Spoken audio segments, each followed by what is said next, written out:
A million years ago, the Earth was wild, untamed, and dangerous. There were no cities, no tools of iron, no walls to protect humankind. Only small bands of early humans wandering through forests and swamps, trying to survive each day under the same sky that watched the rise and fall of predators long before them. And in one forgotten swamp, something ancient waited beneath the water. They came to gather food, but what they found was a nightmare that could crush the life out of anything that entered its domain.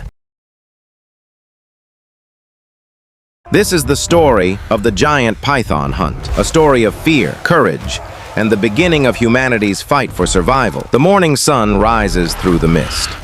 The air is heavy and warm, thick with the smell of wet leaves and mud. A group of early humans moves carefully through the tall grass, their bare feet sinking into the soft earth. They carry sharpened sticks, baskets made from reeds, and stones tied to vines. They are not hunters today. They are gatherers.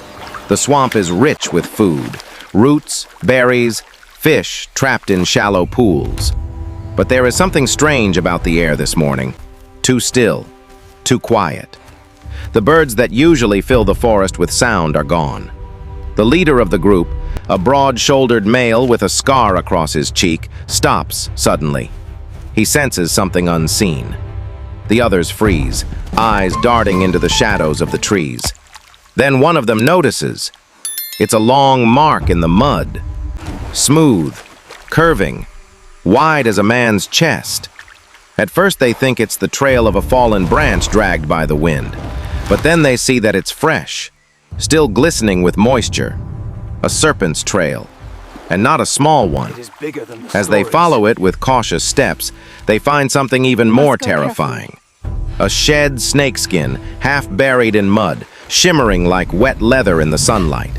It stretches longer than their tallest member, longer even than a tree trunk fallen across the swamp. They have never seen anything like it. The creature that left this behind was a giant, a prehistoric python, ancestor of modern constrictors, thick as a tree, long enough to coil around a grown man several times. A predator that could sense vibrations in the ground, that could wait motionless for hours beneath the water and strike with terrifying speed. They should leave, but hunger keeps them there. The swamp is too valuable to abandon.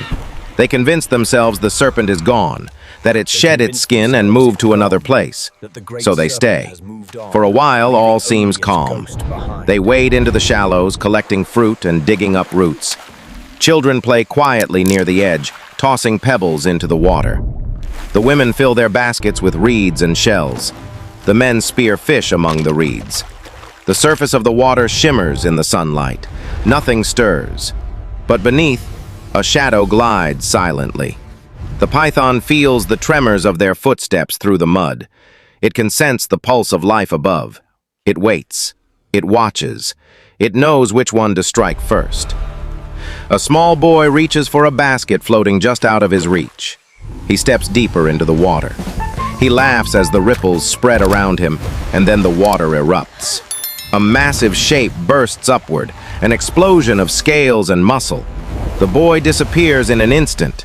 A scream pierces the air, cut off by the sound of thrashing water. The python has him, coiled tight, crushing, dragging him under. Panic explodes through the group. They shout, scream, strike the water with sticks and stones. The leader wades forward, roaring, plunging his spear into the churning mud. He strikes something solid. The snake thrashes, its body whipping through the air like a living whip. One of the women is thrown to the ground. Another man is struck in the chest, knocked breathless. The swamp becomes chaos. Mud, blood, and water mix into one violent blur. The python tightens its coils around the child, squeezing the life out of him. The boy's breath falters. His people scream louder. They are fighting not just to kill, but to save one of their own. Then in the chaos, someone remembers. The fire. At the edge of the clearing, a few embers still burn from the morning's flame. The leader runs to it, grabs a branch glowing red at its tip. He charges back into the water, shouting, and thrusts the burning wood into the python's side. A hiss fills the air, deep, furious, almost human. The creature thrashes violently, its coils loosening. Smoke rises from its scorched scales. The water boils with its movement. The tribe attacks together now, striking with spears, stones, fire. The serpent retreats, its long body twisting and vanishing beneath the murky water.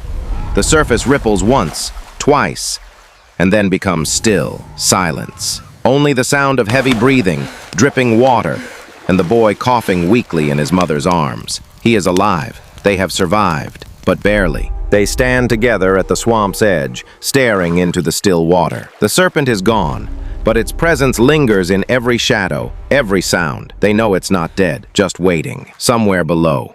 As the sun sets, they leave the swamp behind. Their bodies ache, their minds heavy with what they have witnessed. They carry the boy carefully, their steps slow and silent. Behind them, the water shimmers in the fading light, calm once more, as if nothing had ever happened. That night, they gather around the fire. The flames flicker across their faces, the orange glow reflecting in their eyes. No one speaks for a long time.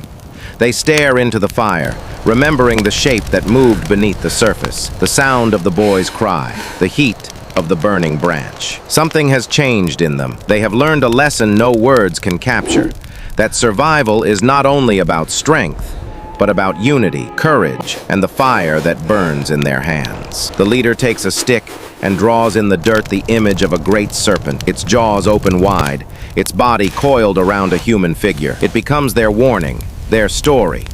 Generations later, that story will become legend, of a great serpent that ruled the swamps, of the day mankind first fought back against the beasts of the earth. The giant python may be gone now, but its shadow still moves in the deep, and somewhere, in the oldest corners of our memory, we remember that moment, when we first looked into the eyes of a creature older than time, and refused to be its prey. Because that day was more than a hunt. It was the dawn of courage, the beginning of man's long, endless war against the darkness. And from that day forward, the world would never be the same.